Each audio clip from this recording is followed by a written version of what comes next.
Hello students, मैं गरिमात्री Tayal academy Jind से। आज हम हिंदी व्याकरण का पहला टॉपिक वर्णमाला इस पे बात करेंगे। सबसे पहले हम वर्ण होते क्या हैं, वर्ण की परिभाषा क्या है, वर्णमाला और वर्ण में डिफरेंस क्या है, वर्ण कितने प्रकार के हैं, जैसे स्वर और व्यंजन, उनके उच्चारण स्थान क्या हैं, उनके नाम क्या हैं, इस टॉपिक के इस सब के बारे में बात करेंगे। तो स्टार्ट करते हैं वर्णमाला। सबसे पहले हम बात करते हैं वर्ण किसे कहते हैं। अब वर्ण किसे कहेंगे? वह छोटी से छोटी ध्वनि जिसके खंड यानी कि टुकड़े ना किए जा सके, उसको हम क्या कहते हैं? वर्ण कहते हैं। अब यहाँ हम बात करते हैं छोटी से छोटी ध्वनि, तो पहले यही बात हम डिस्कस करेंगे कि ध्वनि होती क्या है। ध्वनि यानी कि साउंड, मानव मुख से जो भी आवाज निकलती है वही क्या कहलाती है? ध्वनि। लेकिन ध्वनि और वर्ण के अंदर अंतर है। ध्वनि सिर्फ मौखिक हो सकती है, लेकिन वर्ण मौखिक और लिखित दोनों ही रूपों में काम करता है। वर्ण की अपनी लिपि होती है, हर वर्ण किसी न किसी लिपि से जुड़ा हुआ है। जैसे हमारी हिंदी की लिपि क्या है? देवनागरी। उसी देवनागरी लिपि के आधार पर वर्णों के जो सिंबल्स हैं, उनके चिन्ह हैं, वो परफेक्ट किए गए हैं यानी कि बनाए गए हैं। उसी लिपि को हम देवनागरी लिपि कहते हैं। आज हम हिंदी व्याकरण का पहला जो टॉपिक है वर्णमाला, वो डिस्कस करेंगे। तो स्टार्ट करते हैं अपना टॉपिक। जैसे वर्ण की परिभाषा, वर्ण उस मूल ध्वनि को कहते हैं जिसके खंड या टुकड़े नहीं किए जा सकते, जैसे अ, ई, व, च, क, ख, ग इत्यादि। वर्ण भाषा की सबसे छोटी इकाई है, इसके और खंड नहीं किए जा सकते।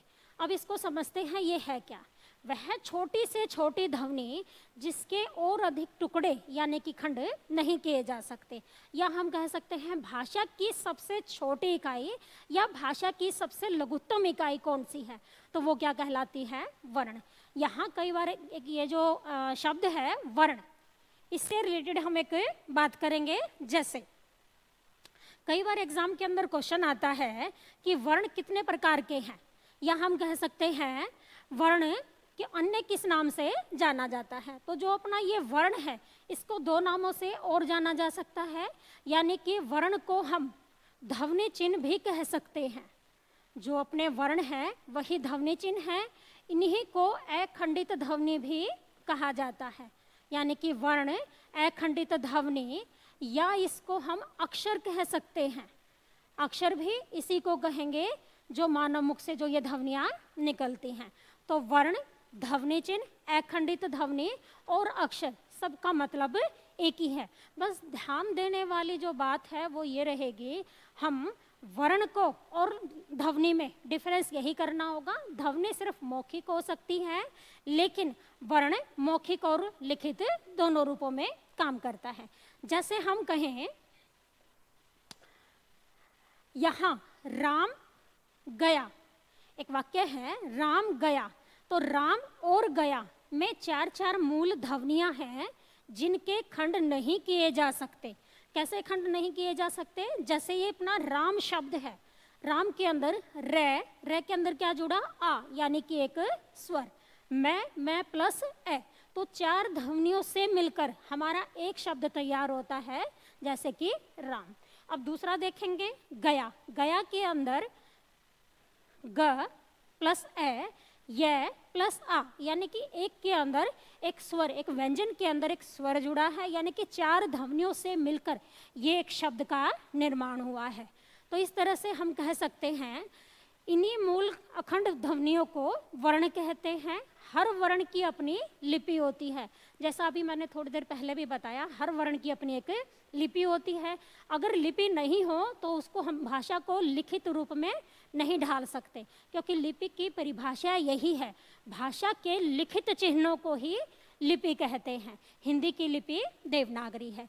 अब यहाँ हम एक और मेन क्वेश्चन जोड़ेंगे। कई बार एग्जाम में क्वेश्चन पूछा जाता है, वर्ण संकेत किसे कहते हैं?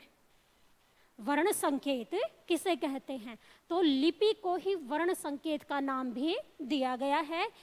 क्यों दिया गया है? क्योंकि हर वर्ण का अपना एक सिंबल है, एक संकेत है, उसको लिखने का एक तरीका है। जैसे हमने लिखना है प, तो हमारी भाषा के अंदर प के लिए, प वर्ण के लिए ये जो सिंबल है, ये जो संकेत है, वो पहले से ही निर्धारित है। ये नहीं है मैं अब कहना चाहूँ कि ये प है और कोई और कहे नहीं ये तो र है। ये हर बच्चे को, जो भी हम स्टडी करते हैं, शुरुआत में हिंदी सीखते हैं, सबको इसको प ही सिखाया जाएगा, अन्य नाम से इसको कोई भी नहीं जानता। यानी कि भाषा के अंदर हर वर्ण के संकेत दिए गए हैं, हर वर्ण एक अपने प्रॉपर सिंबल के अकॉर्डिंग लिखा जाता है। उसी को हम लिपि कहते हैं, उसी को हम वर्ण संकेत भी कहते हैं। हिंदी वर्णमाला यानी कि हिंदी में 52 वर्ण हैं, 52 वर्णों के संयोग से हिंदी वर्णमाला का जन्म हुआ है, वो कंप्लीट उससे होती है। आगे देखते हैं, जैसे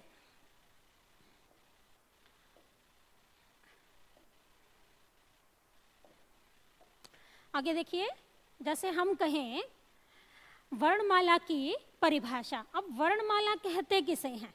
अभी हमने डिस्कस किया था कि भी वर्ण क्या है। हिंदी भाषा की सबसे छोटी इकाई यानी कि भाषा की सबसे छोटी इकाई, लघुत्तम इकाई को हम क्या कहते हैं? वर्ण कहते हैं।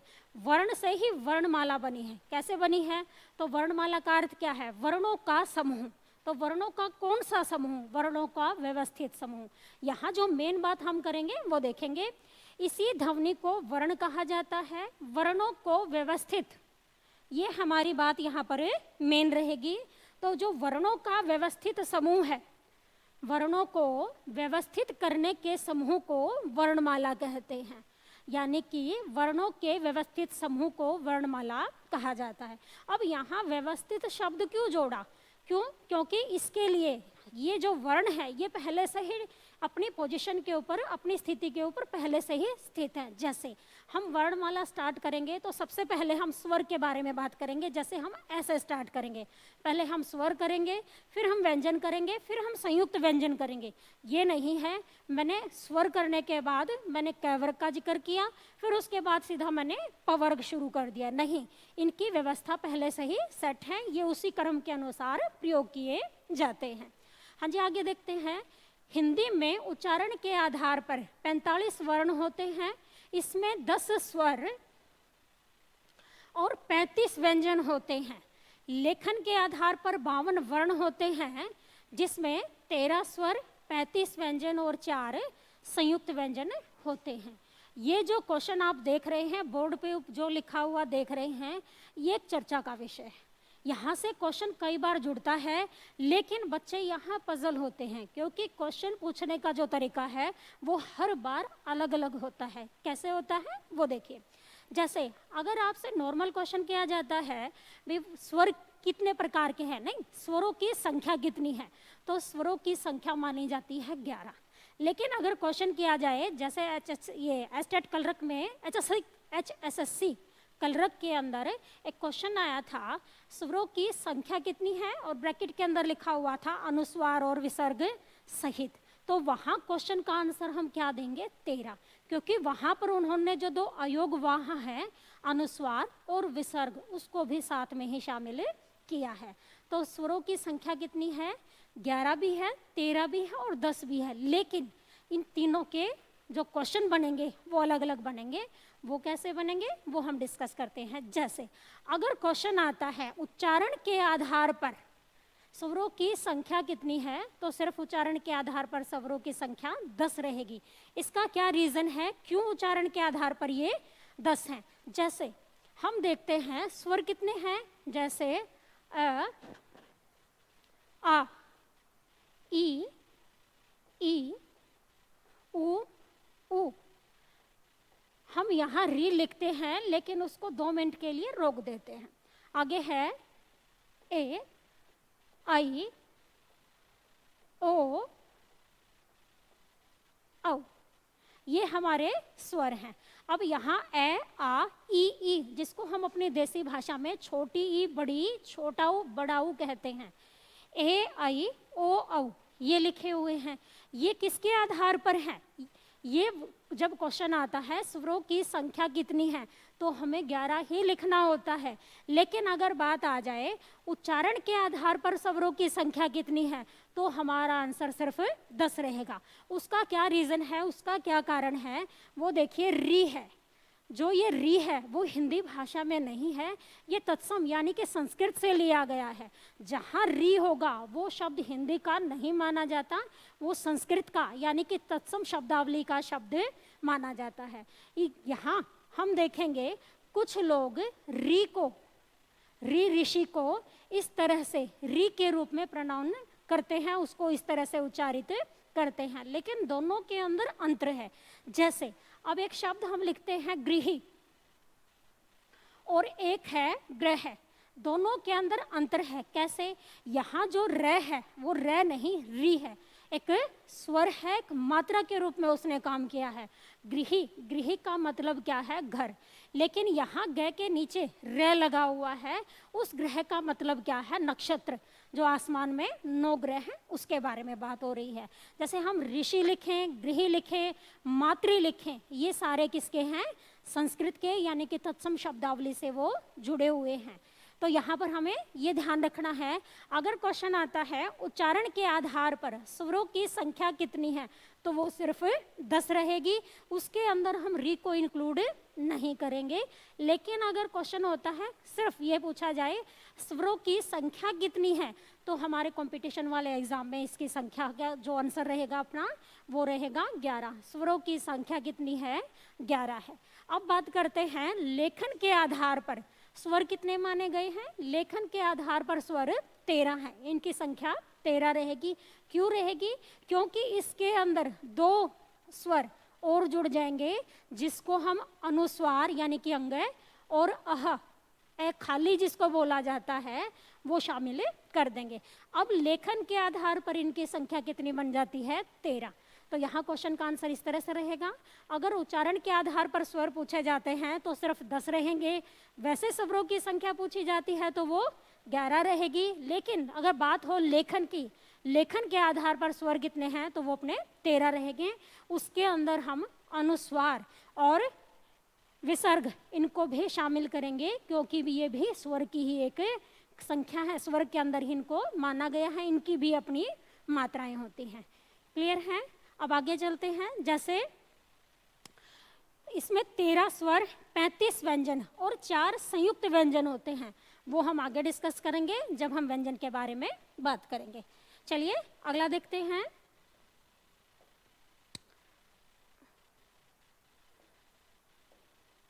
वर्ण के भेद। वर्ण 2 प्रकार के होते हैं, स्वर और व्यंजन। वर्ण 2 प्रकार के हैं, स्वर और व्यंजन। स्वर का मतलब क्या है? वह स्वतंत्र रूप से उच्चारित ध्वनि को स्वर कहते हैं, यानी कि इसके उच्चारण में किसी की सहायता की आवश्यकता नहीं होती, ये अपने आप में ही कंप्लीट हैं। या हम कह सकते हैं जब हम स्वर यानी कि जो वर्ण है स्वर उनको उच्चारित करते हैं तो मुख के अंदर से जो हवा है बगैर किसी रुकावट के सीधी बाहर निकलती है, मुख से बाहर निकलती है। जैसे कोई छोटा बच्चा पैदा होता है, हम कहते हैं कि बच्चे ने माँ बोला, पापा बोला, लेकिन कोई भी बच्चा कभी भी व्यंजन का प्रयोग नहीं कर सकता, वो सबसे पहले स्वरों का उच्चारण करता है। कैसे? उसके मुंह से साउंड निकलती है आ, इस तरह से वो अपनी मस्ती में अपने मुंह से ध्वनियों का उच्चारण करता है। उन ध्वनियों को हम वर्ण कहते हैं, यानी कि स्वर कहते हैं। बच्चा व्यंजन बाद में बोलेगा, पहले वो स्वर बोलना सीखता है। तो स्वर की परिभाषा क्या है वो हम देखेंगे। हाँ जी, जिन वर्णों को स्वतंत्र रूप से बोला जा सके उन्हें स्वर कहते हैं। परंपरागत रूप से स्वरों की संख्या 13 मानी गई है, लेकिन उच्चारण की दृष्टि से 10 ही स्वर होते हैं। अभी ये बात हमने 2 मिनट पहले ही डिस्कस की है कि उच्चारण के आधार पर स्वरों की संख्या कितनी है? 10 है, क्योंकि इसके अंदर हम री ऋषि का को यूज नहीं करते। हाँ जी, स्वर का अर्थ है ऐसा वर्ण जिसका उच्चारण अपने आप हो सके, उसको किसी की सहायता की आवश्यकता न हो। तो यहाँ ये मेन बात यही रहेगी, स्वरों का मतलब क्या है? वह छोटी से छोटी ध्वनि जिसके खंड ना हो वो कहलाएगी वर्ण, लेकिन जो अपने आप ही स्वतंत्र रूप से उच्चारित होते हैं उसको हम क्या कहते हैं? स्वर कहते हैं। तो स्वर का मतलब ही क्या है? जो हवा की रुकावट के बगैर, यानी कि कोई भी जो वर्ण है हमारे मुख से बिल्कुल किसी हवा की रुकावट के बिना बाहर निकलता है, उसको हम क्या कहेंगे? स्वर कहेंगे। दूसरे वर्णों में हम कह सकते हैं, दूसरे शब्दों में कहते हैं। कई बार एग्जाम में क्वेश्चन आता है, स्पेशली टीचिंग से रिलेटेड एग्जाम के अंदर, स्वर को अन्य किस नाम से जाना जाता है?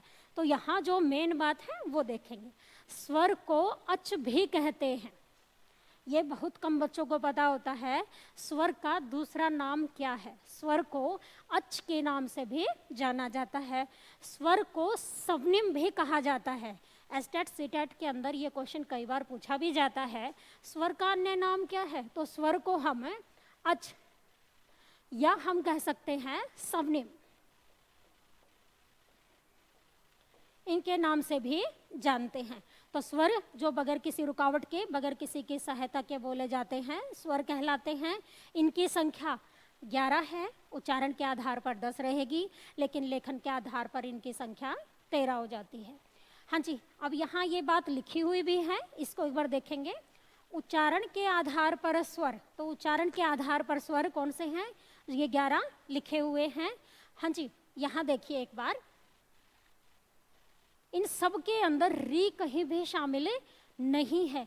क्यों नहीं है? इसका वही कारण है क्योंकि उच्चारण के आधार पर री को हम तत्सम शब्दावली के अंदर यानी कि संस्कृत में प्रयोग करते हैं, लेकिन हिंदी में कई लोग इसका प्रयोग इस रूप में करते हैं। इसलिए लेखन के आधार पर 13 स्वरों की संख्या रहेगी, लेकिन उच्चारण के आधार पर स्वरों की संख्या सिर्फ 10 रहेगी। आगे चलते हैं, आगे देखते हैं।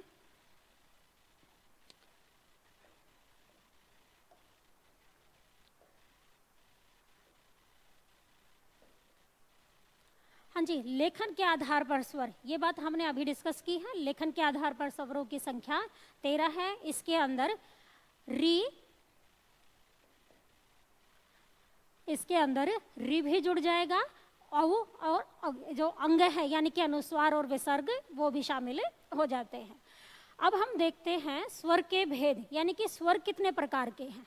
कई बच्चों को तो ये भी नहीं पता होता स्वर कितने प्रकार के हैं। स्वर 2 प्रकार के हैं, मूल स्वर और संयुक्त स्वर। अब मूल स्वर कौन से होते हैं, संयुक्त स्वर कौन से होते हैं, वो देखते हैं। मूल यानी कि रूट, जड़, वे स्वर जो अपने आप में कंप्लीट हैं, उनको किसी की सहायता की आवश्यकता ही नहीं है, जो पैदा ही अकेले हुए हैं। लेकिन संयुक्त का मतलब ही क्या है? जो 2 वर्णों से, जो 2 स्वरों से मिलकर बना हो। क्योंकि संयुक्त का अर्थ ही क्या होता है? जिसमें एक से ज़्यादा चीज़ें हों। हम कहते हैं हम संयुक्त परिवार में रहते हैं, तो इसका अर्थ क्या है? संयुक्त का अर्थ ही क्या है? एक से ज़्यादा परिवार मिलकर एक ही जगह रह रहे हैं, तो वो हमारा संयुक्त होगा। तो यही शब्द यहाँ प्रयोग किया गया है, संयुक्त स्वर। अब मूल स्वर कौन से होते हैं? हिंदी में मूल स्वर 4 हैं। कई बार एग्जाम में क्वेश्चन आता है, हिंदी में मूल स्वर कौन से हैं, उनकी संख्या कितनी है? तो हिंदी में मूल स्वर 4 हैं। वो कौन कौन से हैं वो देखिए। हाँ जी, 4 मूल स्वर हैं, वो हैं अ, ई, उ और री। ये 4 अपने मूल स्वर हैं। इन्हीं को रूट वर्ड के नाम से भी जाना जाता है। इन शॉर्ट हम कह सकते हैं जो मूल स्वर हैं वही हमारे ह्रस्व स्वर के नाम से भी जाने जाते हैं। संयुक्त स्वर, इन 4 को छोड़कर जो हमारे 7 वर्ण बन गए हैं, बच गए हैं 7 स्वर, उनको हम क्या कहते हैं? संयुक्त स्वर। वो हम देखेंगे अभी। मूल स्वर के भेद, मूल स्वर के कितने भेद हैं वो देखेंगे। मूल स्वर 3 प्रकार के होते हैं। मूल स्वर 3 भेद होते हैं, जैसे ह्रस्व स्वर, दीर्घ स्वर और प्लुत स्वर। ह्रस्व स्वर, दीर्घ स्वर और प्लुत स्वर। ह्रस्व स्वर किसे कहते हैं? जिन स्वरों के उच्चारण में बहुत कम समय लगता है, जिन स्वरों के उच्चारण में बहुत कम समय लगता है, उन्हें ह्रस्व स्वर के नाम से जाना जाता है। या हम कह सकते हैं जिनके उच्चारण में 1 मात्रा जितना समय लगे, उन स्वरों को हम ह्रस्व स्वर के नाम से जानते हैं। इनकी संख्या 4 है। कौन कौन से हैं? अभी 2 मिनट पहले भी हमने बात की थी। अ, छोटी, छोटा ऊ और री, ये क्या है? मूल स्वर हैं। री की मात्रा, यानी कि री की मात्रा क्या होगी? ये हमारा री है, और ये इसकी मात्रा है। री की मात्रा यानी कि इस तरह लगाई जाती है और इसका उच्चारण री की तरह ही होता है, लेकिन इसको मूल स्वर के अंदर शामिल किया गया है। तो जो अपने ह्रस्व स्वर हैं उन्हीं को मूल स्वर का नाम भी दिया गया है। दूसरा है दीर्घ स्वर। अब दीर्घ स्वर कौन से होंगे? जिन स्वरों के उच्चारण में ह्रस्व स्वर से ज़्यादा समय लगे, या हम कह सकते हैं जिनके उच्चारण में 2 मात्रा जितना समय लगे, उनको हम दीर्घ स्वर कहते हैं। यानी कि वो सरल शब्दों में हम यही कह सकते हैं, वो ह्रस्व स्वर से ज़्यादा समय लेते हैं। उनको बोलने में 1 मात्रा का समय लगता है और दीर्घ स्वरों को बोलते समय 1 से अधिक मात्रा यानी कि 2 मात्रा का समय लगता है। वो होते कौन से हैं वो देखिए। हाँ जी, तीसरा हमारा पॉइंट रहेगा दीर्घ स्वर 7 होते हैं। जैसे मूल स्वर कितने हैं? 4 हैं, अ, छोटी, छोटा ऊ और री। और दीर्घ स्वर कितने होंगे? मूल स्वर हमारे 4 हैं लेकिन दीर्घ स्वर हमारे 7 हैं। कौन कौन से होंगे? जैसे आ किससे मिलकर बना है? आ ए प्लस ए, यानी कि एक ए के साथ दूसरा ए जोड़ते ही वो क्या बन जाता है? आ बन जाता है। ये सब हम हिंदी का जब संधि वाला टॉपिक करेंगे तब भी डिस्कस करेंगे, क्योंकि जैसे हम कहते हैं हिम प्लस आल्य, ए के अंदर आ जुड़ेगा तो भी वो आ ही बनेगा। या हम कहते हैं धर्म प्लस आत्मा, तो ए के अंदर आ जुड़ेगा तो भी आ का ही निर्माण होता है, ए में ए जुड़ेगा तो भी आ का ही निर्माण होता है। जैसे हम कहें ए प्लस ए तो क्या बन जाता है? आ। या हम कहें ई प्लस ई तो क्या बनती है? बड़ी बनती है। ऊ में ऊ जुड़ेगा तो बड़ा ऊ बनेगा। यानी कि जब ए के साथ ए जुड़ता है तो आ का निर्माण, ई में ई जुड़ेगी तो बड़ी, छोटे ऊ में छोटा ऊ जुड़ता है तो बड़े ऊ का निर्माण होता है। तो ये 4 अपने, ये हमारे आ, ई, ऊ और री, ये हमारे होते हैं ह्रस्व स्वर। हम बात कर रहे हैं दीर्घ स्वर की। अब हम बात करेंगे ए की। जैसे आ और ई, इन दोनों के मेल से किसका निर्माण हो गया? ए का। जब ए के अंदर यानी कि जो अपना देसी भाषा का शब्द है छोटा ए, ये जुड़ेगा तो बड़े का निर्माण होता है। ए के अंदर ऊ जुड़ेगा तो आओ, ए के अंदर ओ जुड़ेगा तो औ का निर्माण होता है। तो दीर्घ स्वर हमारे 7 हैं, मूल स्वर हमारे 4 हैं। आगे देखते हैं।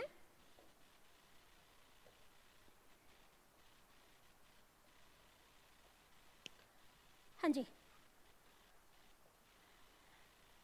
तीसरा हमारा है प्लुत स्वर। हमने कहा था स्वर हमारे 3 प्रकार के हैं, ह्रस्व, दीर्घ और प्लुत स्वर। 4 स्वर हमारे कौन से हैं? मूल स्वर। और आगे कौन से हैं हमारे? दीर्घ स्वर। अब हम बात करते हैं प्लुत स्वर की। जिन स्वरों के उच्चारण में दीर्घ स्वर से ज़्यादा समय लगे, जिनके उच्चारण में दीर्घ स्वर से ज़्यादा समय लगे, या हम कह सकते हैं जिसके उच्चारण में बहुत अधिक समय लगे, या जिसको हम कहें 3 मात्रा जितना समय लगे, जो भी डेफिनेशन परिभाषा आसान लगे, जो आपको समझ में आए, तीनों ही सही हैं, आप उनमें से कोई भी याद कर सकते हैं। ये सिर्फ याद करने का एक तरीका है। तो जिनके उच्चारण में यानी कि जिन ध्वनियों के, जिन स्वरों के उच्चारण में बहुत अधिक समय लगता है उसको हम क्या कहते हैं? प्लुत स्वर कहते हैं। प्राय इनका प्रयोग, कई बार एग्जाम के अंदर क्वेश्चन आता है, किसी को पुकारने में या नाटक के संवाद यानी कि डायलॉग्स में किस स्वर का प्रयोग होता है? तो वो होता है प्लुत स्वर का प्रयोग। हिंदी में इसका प्रयोग नहीं होता, इसका प्रयोग संस्कृत में ही होता है। इसका प्रयोग संस्कृत में ही होता है। हाँ जी, सरल शब्दों में जिस स्वर के उच्चारण में तिगुना समय लगे उसे प्लुत स्वर कहते हैं। यानी कि 3 मात्रा जितना समय लगे, ह्रस्व दीर्घ से ज़्यादा समय लगे, उसको हम क्या कहते हैं? प्लुत स्वर कहते हैं। इसका अपना एक सिंबल है, इसका अपना एक चिन्ह है, ये है एस। इस तरह से इसको लिखा जाता है, जिसका नाम है वर्तुल रेखा। इस एस के सिंबल को हम क्या कहते हैं? वर्तुल रेखा। इसका प्रयोग अक्सर पुकारते समय किया जाता है। यानी कि हम कह सकते हैं जब हम किसी को पुकारते हैं या नाटक के डायलॉग्स यानी कि संवाद बोलते हैं, क्योंकि उनको बोलते समय थोड़ा सा खिंचाव लेना पड़ता है, उस वर्ड को थोड़ा सा लंबा उच्चारित करना होता है, तब हम प्लुत स्वर का प्रयोग करते हैं। जैसे यहाँ एक शब्द लिखा हुआ है सुनो, अगर ये यहाँ तक होता तो इसका उच्चारण यही होता सुनो, मेरी बात सुनो। लेकिन इसके आगे दो सिंबल दे दिए, दो रेखा बना दी, वर्तुल रेखा, यानी कि अब इसको उच्चारित हम कैसे करेंगे, सुनो, लंबा उच्चारित करेंगे। या हम जैसे हमने राम राम लिखा, उसके बीच में ये दो सिंबल दे दिए जिसको वर्तुल रेखा कहा गया है, इसका उच्चारण क्या होगा, राम, यानी कि इसको लंबा उच्चारित करना है। यही एग्जाम्पल, एक एग्जाम्पल और देखेंगे आगे। जैसे ओम लिखा हुआ है, एक तो हम कहें ओम प्रकाश, एक सेकंड भी नहीं लगी पूरा शब्द उच्चारित करने में, लेकिन ये ओम कौन सा है, ये जो ओम है वो ओम जो ओमकार यानी कि शिव का उच्चारण है, ओम। ये आप अपने कैपेसिटी के अकॉर्डिंग, अपने श्वास के आधार पर कितना ही लंबा उच्चारित कर सकते हैं। तो ये हमारा कौन सा है, प्लुत स्वर। इसका प्रयोग किस रूप में होता है, इसका प्रयोग संस्कृत में होता है, हिंदी में इसका प्रयोग नहीं होता है। आगे देखेंगे।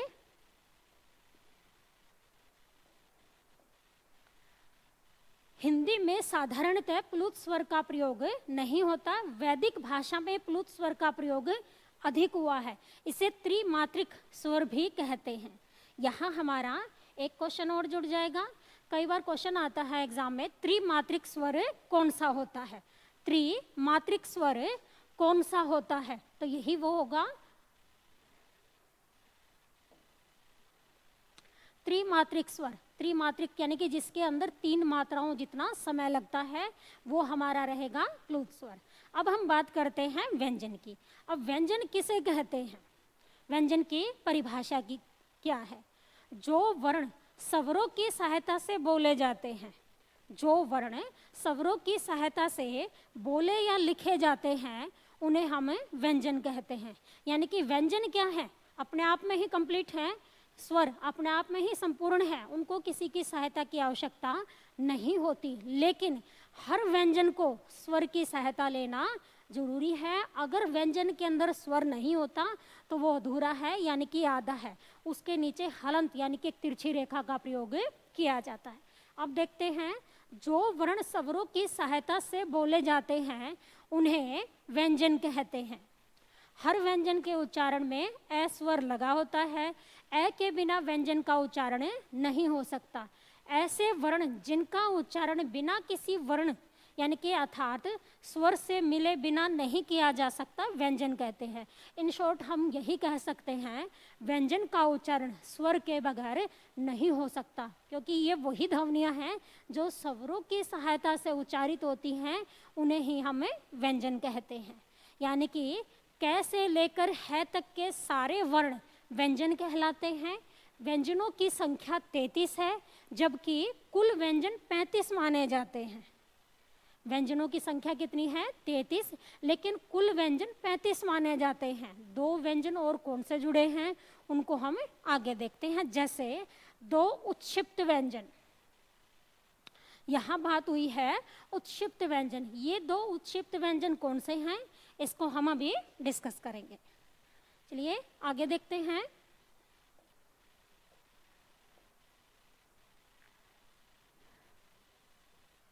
व्यंजन के भेद, यानी कि व्यंजन कितने प्रकार के हैं। व्यंजन 3 प्रकार के हैं, स्पर्श व्यंजन, अंतस्थ व्यंजन और ऊष्म व्यंजन। वो कौन कौन से हैं। स्पर्श व्यंजन, पहले तो ये है क्या, इसको समझते हैं। स्पर्श, स्पर्श का अर्थ होता है छुआ हुआ, टच जिसको हमने कर दिया, यानी कि जिसको हम स्पर्श करते हैं, महसूस करते हैं। स्पर्श व्यंजन कौन से होते हैं, जिन व्यंजनों के यानी कि जिन वर्णों के उच्चारण में हमारे मुख के अंदर जो स्वर तंत्री हैं, हमारे मुख के अंदर जो हमारी स्वर तंत्री हैं, उनको हवा किसी न किसी रूप में स्पर्श करती है। यानी कि जब हम किसी वर्ण का उच्चारण करते हैं तो उन वर्णों को बोलते समय हमारे मुख के अंदर जो स्वर तंत्री हैं, यानी कि जैसे हम कह सकते हैं कंठ, तालु, मूर्धा, दंत, ओष्ठ, हवा उनको स्पर्श कर कर ही बाहर निकलती है, इसलिए उनको स्पर्श व्यंजन का नाम दिया गया है। इनकी संख्या 25 है, जो हम अभी डिस्कस करेंगे। दूसरा है अंतस्थ व्यंजन। अंतस्थ व्यंजन कौन से होते हैं? कई बार एग्जाम में क्वेश्चन आता है स्वर और व्यंजन के मध्य स्थित वर्ण क्या कहलाते हैं, तो वो अंतस्थ व्यंजन कहलाते हैं, क्योंकि इनके उच्चारण में स्वर से ज़्यादा और व्यंजन से कम समय लगता है। ये स्वर और व्यंजन दोनों से मिलकर बने हैं, उन्हीं की तरह उच्चारित होते हैं। ये ना तो स्वर की तरह उच्चारित होते हैं, ना ये व्यंजन की तरह उच्चारित होते हैं। इनके अंदर समय उन दोनों के बीच जितना लगता है, यानी कि उन दोनों के बीच में ये स्थित है। तीसरा है ऊष्म व्यंजन। ऊष्मा, ऊष्म से ही बना है ऊष्मा, यानी कि हीट। ऊष्म व्यंजन कौन से होते हैं? जिन व्यंजनों के, यानी कि जिन ध्वनियों के, जिन वर्णों के, जिन व्यंजनों के उच्चारण में हमारे मुख से एक ऊष्मा पैदा हो, यानी कि वो एक रगड़ खाकर एक संघर्ष के द्वारा बाहर निकलते हैं, उन्हें हम ऊष्म व्यंजन कहते हैं। ऊष्म व्यंजन को संघर्षी व्यंजन का नाम भी दिया गया है। कई बार एग्जाम में क्वेश्चन आता है संघर्षी व्यंजन कौन से होते हैं, इनकी संख्या कितनी है? तो जो हमारे ऊष्म व्यंजन हैं उन्हीं को संघर्षी व्यंजन का नाम भी दिया गया है। तो इन शॉर्ट ऊष्म व्यंजन ही संघर्षी व्यंजन कहलाते हैं। आगे देखते हैं।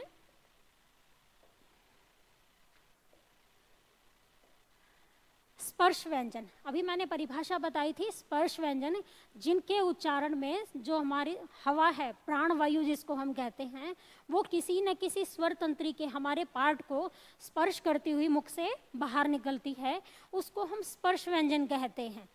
क से लेकर मैं तक जो 25 वर्ण हैं उनको स्पर्श व्यंजन का नाम दिया गया है। इनकी संख्या 25 होती है, प्रत्येक वर्ग में 5 अक्षर होते हैं। वो हम आगे बताएंगे कौन कौन से व्यंजन हैं। इनकी संख्या स्पर्श व्यंजन की कितनी है? 25 है। तो 25 वर्ण कौन से, व्यंजन कौन से हैं, उनको किस तरह से उच्चारित करते हैं वो भी हम देखेंगे। जैसे सबसे पहले हम बात करते हैं, अब हम व्यंजनों का उच्चारण देखेंगे और किस तरह से इनका प्रयोग करना है वो देखेंगे।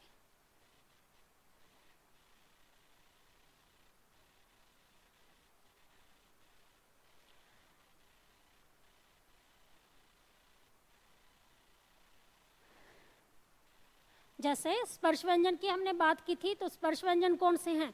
कै से लेकर मैं तक स्पर्श व्यंजन कहलाते हैं। कौन से हैं अब ये वो देखेंगे। सबसे पहला है क, ख, ग, घ, अंग। ये जो मेन बात है समझने की वो यही होगी क्या भाई, इनको किस तरह से उच्चारित किया जाता है, किस तरह से इनको प्रयोग किया जाता है। अब यहाँ हमने बोला क, ख, ग, घ, अंग। कई बच्चे इसको अड़े बोलते हैं। जब हम लोग छोटे थे इसको अड़े के रूप में ही हम उच्चारित करते थे, हालांकि गलत वो भी नहीं है, लेकिन इसको अब अंग के नाम से ही जाना जाता है। अंग का मतलब क्या है? इस तरह से, यानी कि जैसे हम ये वर्ण लें, इसका कोई अस्तित्व है ही नहीं, ये नासिक के व्यंजन है, इनको सिर्फ नाक से साउंड करना है, ए की आवाज हमारे मुख से निकलती है। आगे देखेंगे च, छ, ज, झ, य, ट, ठ, ड, ढ, अण, त, थ, द, ध, न। आगे है प, फ, ब, भ, म। ये हमारे 25 वर्ण हैं। इनका सबसे पहले एक बात और देखेंगे, क वाली लाइन को क्या बोला जाता है? क वर्ग। वर्ग मतलब समूह, तो किसका समूह? क का समूह। इसके अंदर 5 वर्ण होंगे। च वाली लाइन से हम यहाँ देखते हैं, ये च से स्टार्ट हुई थी लाइन, तो इसको हम च वर्ग के नाम से जानते हैं। ट वाली जो लाइन है इसको ट वर्ग के नाम से जाना जाता है। त से स्टार्ट होने वाली लाइन को हम तवर्ग और प से स्टार्ट होने वाली को हम प वर्ग के नाम से जानते हैं। तो ये हमारे 25 वर्ण हैं। इन 25 वर्णों को क से लेकर जो मैं तक है इनको ही स्पर्श व्यंजन कहा जाता है। इन्हीं को वर्गीय व्यंजन भी कहा गया है। अगर एग्जाम में क्वेश्चन होता है वर्गीय व्यंजन कौन से हैं, तो जो हमारे स्पर्श व्यंजन हैं उन्हीं को वर्गीय व्यंजन का नाम भी दिया गया। इसका क्या कारण है? क्योंकि इनको हमने 5 वर्गों में डिवाइड किया हुआ है। ये 5 समूह के रूप में काम कर रहे हैं और हर एक के अंदर 5-5 वर्ण हैं, 5 वर्ग हैं, 5-5 वर्ण हैं, जिस कारण इसको हम क्या कहते हैं? वर्गीय व्यंजन कहते हैं। तो स्पर्श व्यंजन हो या वर्गीय व्यंजन, इनकी संख्या कितनी है? 25 है। क्लियर है? आगे देखेंगे।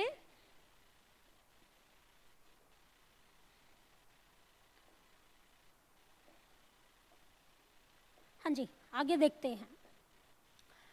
अगला है अंतस्थ व्यंजन। अंतस्थ व्यंजन कौन से होते हैं? जैसे हम कहते हैं स्वर और व्यंजन के मध्य स्थित वर्ण क्या कहलाते हैं? तो स्वर और व्यंजन के मध्य स्थित वर्ण अंतस्थ व्यंजन के नाम से जाने जाते हैं। इनकी संख्या 4 है। वो कौन कौन से हैं? जैसे हम कहें य, र, ल और व, ये हमारे 4 अंतस्थ व्यंजन हैं। इनको वर्गीय व्यंजनों में शामिल नहीं किया गया क्योंकि वहाँ 5 वर्ग में हर वर्ग के अंदर 5-5 वर्णों का प्रयोग किया गया है, लेकिन यहाँ सिर्फ 4 ही वर्ण हैं, य, र, ल और व। तो ये हमारे कौन से हैं? अंतस्थ व्यंजन। अगला हम देखते हैं ऊष्म व्यंजन। अब ये ऊष्म व्यंजन कौन से हैं? जिनके उच्चारण में हमारे मुख से एक ऊष्मा निकलती है, यानी कि एक हीट, एक गर्मी उच्चारित होती है, निकलती है, उसको हम ऊष्म व्यंजन कहते हैं। अभी 2 मिनट पहले हमने बात भी की है।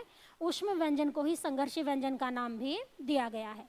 इनकी संख्या भी 4 होती है। कौन कौन सी है? श, स, स, ह। यानी कि हम जब छोटे थे हमें इस तरह पढ़ाया जाता था। अब ये जो श है इसको हम क्या बोलेंगे? शलगम। ये हमारा षटकोण और ये है सेब। इन तीनों का उच्चारण स्थान भी अलग अलग है। जैसे स, इसको हम क्या कहते हैं? तालु। ये तालु से उच्चारित होता है। जब इसका हम उच्चारण करते हैं तो हमारे मुख के अंदर, यानी कि जो तालु है वहाँ से हवा निकलती है, वहाँ हल्का सा दबाव महसूस होता है। श षटकोण ये मूर्धन्य है। ससेब ये दंत्य व्यंजन के नाम से भी जाना जाता है। आगे देखते हैं, जो मेन बात है वो है उत्क्षिप्त व्यंजन। अभी हमने पीछे पढ़ा था व्यंजनों की संख्या 33 है, लेकिन कुल व्यंजन 35 माने गए हैं। वो 35 व्यंजन कौन से हैं और 33 क्यों माने गए हैं, वो एक बार हम लोग देखते हैं। 33 व्यंजन वो थे जिसमें 25 स्पर्श व्यंजन है, 4 ऊष्म व्यंजन है और 4 अंतस्थ व्यंजन है। तो इनकी संख्या कुल हो जाती है 33, यानी कि 33। 2 व्यंजन और माने गए हैं, वो कौन से हैं? उनको क्या कहते हैं? किस नाम से उनको जाना गया है? उनको बोलते हैं उत्क्षिप्त व्यंजन। यहाँ ये 6 है, लेकिन आता है क्या? उत्क्षिप्त। इसको एक बार थोड़ा सा ठीक करेंगे। उत्क्षिप्त व्यंजन, उत्क्षिप्त का मतलब क्या होता है? फेंका हुआ, उछाला हुआ। इन वर्ण, ये कौन से वर्ण हैं? ये 2 हैं। जैसे हम कहते हैं ड, और ड के नीचे हम लिखते हैं ढ। इन दोनों के अंदर जो डिफरेंस है वो क्या है? ड, ढ। जैसे एक बार दोबारा बताती हूँ आपको, ड और ढ, इनके नीचे नुक्ता चिन्ह होता है। अब हमें लगता है जो ट वर्ग के अंदर ट, ठ, ड, ढ, वो हमने प्रयोग किए हैं और ये 2 हैं। इन दोनों के अंदर डिफरेंस क्या है? यहाँ यही समझने वाली बात है। कई बार एग्जाम के अंदर ये क्वेश्चन बहुत बार देखा गया है। क्वेश्चन पूछा जाता है उत्क्षिप्त व्यंजन, जिसको अभी मैंने 2 मिनट पहले भी आपको बताया था। उत्क्षिप्त की जगह हम उत्क्षिप्त लिखेंगे, यहाँ 6 की जगह हम श का प्रयोग करेंगे। उत्क्षिप्त व्यंजन, इसी व्यंजन को द्विगुण व्यंजन का नाम भी दिया गया है। जो हमारे उत्क्षिप्त व्यंजन है इन्हीं को द्विगुण व्यंजन भी कहा गया है। ये आप लोग नोट करेंगे, ये बड़ी ही महत्वपूर्ण बात है। कई बार एग्जाम में क्वेश्चन आता है द्विगुण व्यंजन कौन से हैं, या हम कहते हैं उत्क्षिप्त व्यंजन कौन से हैं। यह कहा जाता है ताड़नजात। ये 2 हैं, द्विगुण कहें, ताड़नजात कहें, उत्क्षिप्त व्यंजन कहें, ड और ढ। ध्यान रखने वाली बात क्या है? जिसके नीचे डॉट यानी कि नुक्ता चिन्ह लगा हुआ है वो हमारे उत्क्षिप्त व्यंजन होते हैं। अब इन व्यंजन के अंदर और जो ट वर्ग के अंदर ड, ढ है, उन दोनों में डिफरेंस क्या है वो हम लोग देखेंगे। वो क्या है ये आपने उतार लिया होगा, समझ लिया होगा भी, ड और ढ जिसके नीचे डॉट है। अभी 2-3 साल पहले एस्टेट के एग्जाम में क्वेश्चन आया था। क्वेश्चन था ड, ढ का प्रयोग कहाँ नहीं होता है? कौन से ड, ढ? जिसके नीचे नुक्ता चिन्ह है, जिसके नीचे डॉट लगा हुआ है। ड, ढ का प्रयोग कहाँ नहीं होता है? ऑप्शन था शब्द के शुरू में, शब्द के मध्य में, शब्द के अंत में। तो यहाँ जो मेन बात हमें सीखनी है वो क्या है? ये जो ड, ढ है जिसके नीचे बिंदी लगी हुई है, नुक्ता चिन्ह लगा हुआ है, जिसको हम द्विगुण उत्क्षिप्त या ताड़नजात व्यंजन कहते हैं। इनका प्रयोग कभी भी शब्द के शुरू में नहीं होता है, यानी कि पूरी डिक्शनरी के अंदर, हिंदी की शब्दावली के अंदर कोई भी ऐसा वर्ण नहीं होगा, ऐसा शब्द नहीं होगा जिसकी शुरुआत इनसे होती हो, क्योंकि ये ट वर्ग के डैड है नहीं है। इनका प्रयोग पहले संस्कृत में नहीं था, इनको हम विकसित व्यंजनों के नाम से भी जानते हैं। ये हमारे प्राचीनतम नहीं है, इनका प्रयोग बाद में हुआ है। अब जैसे हमें डमरू लिखना है, एक शब्द है डमरू, तो इसके अंदर हम बिंदी का प्रयोग यानी कि नुक्ता चिन्ह का प्रयोग नहीं करते हैं। लेकिन अगर हमें सड़क लिखना है तो हम ड के नीचे डॉट का प्रयोग जरूर करेंगे। अगर हमें पढ़ाई लिखना है, ढ के नीचे हम बिंदी का प्रयोग करते हैं। लेकिन अगर हमें ढोलक लिखना है या हमें ढाबा लिखना है तो हम इसके नीचे डॉट का प्रयोग नहीं करते हैं। इसका रीज़न बस यही है क्योंकि ये जो डैड हैं ये स्टार्टर वर्ड यानी कि शुरुआत करने वाले वो शब्द वर्ण नहीं है। इनसे किसी भी शब्द की शुरुआत कभी भी नहीं हो सकती। इनको हम या तो शब्द के द्वितीय या तृतीय पार्ट में ही यूज़ करते हैं, यानी कि शब्द की शुरुआत कभी भी इन वर्णों से नहीं होती। इनको हम क्या कहते हैं? उत्क्षिप्त द्विगुण या ताड़नजात व्यंजन के नाम से इनको जाना जाता है। अब यहाँ उत्क्षिप्त लिखा है, उत्क्षिप्त का अर्थ क्या है? उत्क्षिप्त का अर्थ है उछाला हुआ, फेंका हुआ। जब जिन वर्णों का उच्चारण करते समय जो हमारी जीवा है यानी कि जो हमारी जीभ है वो ऊपर टच करे मुंह के ऊपरी हिस्से में, जो हमारे मुंह के अंदर मुर्दा है, हमारे मुंह की जो गोल सी छत है उसको ऊपर टच करे और एक झटके के साथ नीचे आ जाए, उसको हम उत्क्षिप्त व्यंजन कहते हैं। जैसे हम डैड है का प्रयोग करते हैं तो जीभ हमारी ऊपर लगती है और एक झटके के साथ नीचे आती है, इसलिए इनका नाम द्विगुण व्यंजन रखा गया है। आगे देखते हैं।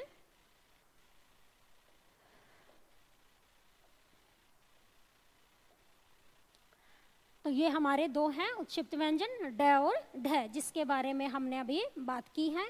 चलिए आगे चलते हैं। इनको द्विगुण व्यंजन भी कहा जाता है, जो 2 मिनट पहले हमने बात अभी की है। तो ये कौन से हैं? अपने द्विगुण व्यंजन हैं। अब हम बात करते हैं संयुक्त व्यंजन की। संयुक्त व्यंजन कौन से होते हैं? थोड़ी देर पहले बात भी हुई थी। भाई संयुक्त का अर्थ ही क्या है? जो मिलकर बना हो, जो एक से ज़्यादा से मिलकर बना है, उसी को हम क्या कहते हैं? संयुक्त। संयुक्त व्यंजन वो होते हैं जो एक से अधिक व्यंजनों से मिलकर बने हैं। हर व्यंजन के अंदर एक स्वर ऑलरेडी होता ही है। जैसे अगर हमें क लिखना है तो इस क का अर्थ क्या है? क के नीचे हम तिरछी रेखा जिसको हलंत कहा गया है, इसके अंदर ए जुड़ेगा, क प्लस अ, तो ये बनता है क। इसलिए क्योंकि इसके अंदर एक पहले से ही व्यंजन के अंदर एक स्वर शामिल है। लेकिन जब हम बात करें संयुक्त व्यंजन की तो संयुक्त व्यंजन का मतलब क्या है? जो 2 व्यंजनों से मिलकर बना होगा। वो कौन से 2 व्यंजन हैं वो हम एक बार देखते हैं। ये देखिए, पहला है क्ष, त्र, ज्ञ, श्र। 4 व्यंजन हैं। कौन कौन से हैं वो देखिए, और ये किस किस से मिलकर बने हुए हैं।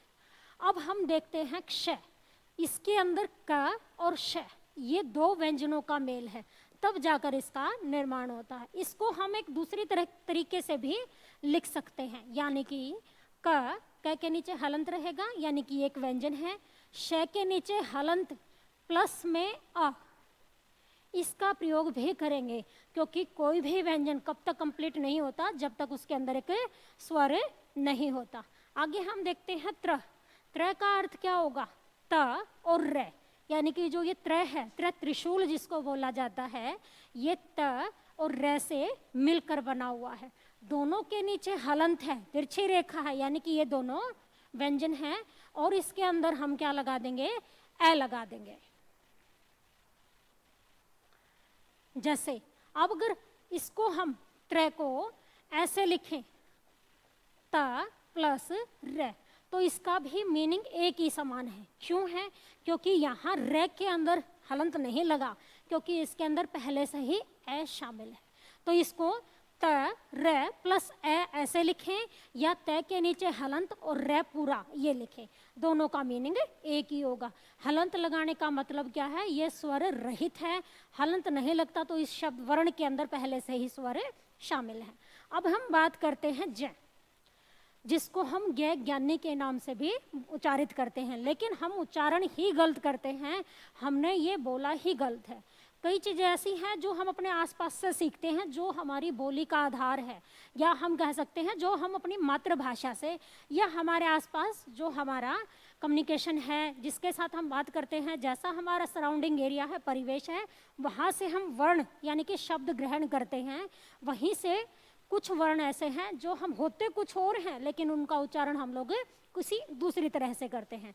उन्हीं में से हमारा ये ज्ञ है, जिसको हम ज्ञ ज्ञानी बोलते हैं। लेकिन अगर ये ज्ञ ज्ञानी होता तो इसको हम ग और य से जोड़ते, ज्ञ, या हम इसको ग प्लस य करते अगर पूरा होता तो। लेकिन यहाँ ना तो ग का प्रयोग होगा ना य का प्रयोग होगा। ये किससे मिलकर बना है, ये ज और य से मिलकर बना है। ज्ञानी यानी कि यज्ञ कभी भी नहीं होता, हम ज्ञ नहीं बोलेंगे, हम क्या कहते हैं यज्ञ, ज और य, ज और जो अपना च वर्ग का उच्चारण है, च वर्ग का एक वर्ण है च छ ज झ य, उससे ये मिलकर बना हुआ है। तो ज प्लस य तो क्या बन जाता है ज्ञ। अब हम बात करते हैं श्रेय। यहाँ जो मेन समझने वाली बात है वो क्या होगी, श्रेय ये दो वर्णों से मिलकर फिर बना है। वर्ण यानी कि दो व्यंजन श और र, इन दोनों से मिलकर इसका निर्माण हुआ है। अब यहाँ पर इसको ऐसे लिखें, या श्रेय को हम श प्लस र प्लस अ, क्योंकि अगर हमने इसके साथ ए नहीं जोड़ा तो इसका अर्थ है ये स्वर रहित है, लेकिन अगर हमने इसके अंदर अ जोड़ दिया तो ये इस तरह से, इसको ऐसे लिखें या इसको हम श प्लस र लिखें, इस तरह से लिखें। यानी कि इसके अंदर अब र पहले से ही इंक्लूड है, ये स्वर रहित नहीं है, इसके अंदर स्वर पहले से ही शामिल है। अब यहाँ जो मेन समझने की बात है वो क्या है, जो बच्चे अक्सर गलतियां करते हैं। एक शब्द होता है श्रृंगार, अब एक शब्द है श्रृंगार, बच्चे लिखते हैं ऐसे, लेकिन श्रृंगार ऐसे कभी भी नहीं लिखा जाता, क्योंकि हमारे शब्दकोश में, पूरी डिक्शनरी में कोई भी शब्द ऐसा नहीं है जहाँ श्रेय यानी कि ये दो मात्राएं ये इकट्ठी आती हो, र और री, ये कभी भी इकट्ठे प्रयोग नहीं होते, क्योंकि दोनों का मीनिंग अलग अलग है। एक और बात समझेंगे, जैसे हमने अभी ये लिखा, इसका अर्थ क्या है, इसका मीनिंग क्या है, इसका अर्थ है आधा श। इस श का, इसका जो ये स्ट्रक्चर एक ढांचा मैंने बनाया है, इसका अर्थ क्या है, आधा श, शलगम वाला जो श है वो आधा है। आपने आजकल एक चीज नोट की हो, न्यूज़पेपर के अंदर विश्व लिखा जाता है तो वो विश्व ऐसे ना लिखकर विश्व ऐसे लिखा जाता है, इस तरह से। यहाँ श और व दोनों को जोड़कर लिखा जाता है, क्योंकि ये जो स्ट्रक्चर है इसका मीनिंग ही क्या है, आधा श। लेकिन जब हम बात करते हैं श्रृंगार की तो वहाँ पर र श ना लगकर ये वाला श, आधा श प्लस री से ऋषि, री की मात्रा लगती है, ये श्रृंगार री है, श्रृंगार, तो यहाँ पर हम री की मात्रा लगाएंगे, अनुस्वार का प्रयोग करेंगे और इस तरह से इसका प्रयोग किया जाता है। लेकिन जहाँ ये वाला श्रेय होगा, जैसे हमें अगर श्रवण लिखना है या हमें शर्मिक लिखना है तो हम इसका प्रयोग करेंगे, लेकिन अगर हमें श्रृंगार लिखना है तो ऐसे लिखेंगे, या हमें श्रृंखला लिखना है तो भी हम इस तरह से इसका प्रयोग करते हैं। तब आपको दोनों में अंतर समझ में आ गया होगा। तो यहाँ जो मेन सीखने वाली बात थी वो क्या, हमने शुरू में बोला था व्यंजनों की संख्या कितनी है, 52 है। 52 व्यंजन कौन से, जिसके अंदर 13 स्वर यानी कि 11 स्वर माने गए हैं, 2 अयोगवाहा जिसको हम अनुस्वार और विसर्ग के नाम से जानते हैं, वो हम नेक्स्ट वीडियो के अंदर करेंगे। और व्यंजन हमने बताए 33 व्यंजन, 33 व्यंजन के अंदर 25 स्पर्श व्यंजन है, 4 अंतस्थ व्यंजन है, 4 उष्म या संघर्षी व्यंजन है। अब और ये अपने 33 व्यंजन है, 2 उत्क्षिप्त व्यंजन जो ढ के नीचे डॉट लगा हुआ है, जिसको हमें नुक्ता चिन्ह भी कहते हैं, और 4 संयुक्त व्यंजन जो यहाँ पर अभी लिखे हुए हैं, ये अपने 4 संयुक्त व्यंजन हैं। ये है। यहाँ एक और मेन बात हम समझेंगे, कई बार बच्चे इसको बोलने में मिस्टेक करते हैं, इसको बोलते हैं अक्षय। ये अक्षय नहीं है। अगर ये अक्षय है तो फिर ये क्या है? अगर इसको हम अक्षय कहेंगे तो वो क्या है? दोनों में डिफरेंस क्या है? वो एक शब्द है और ये एक वर्ण है, तो इसको हम श, जैसे हम बोलते हैं ना क्षत्रिय, श, इस तरह से साउंड करेंगे। त्र, ग, श्र, इनके अंदर ये डिफरेंस है। ये 2 व्यंजन और एक स्वर से मिलकर बने हैं, इसलिए इनको संयुक्त व्यंजन का नाम भी दिया गया है। आगे देखते हैं।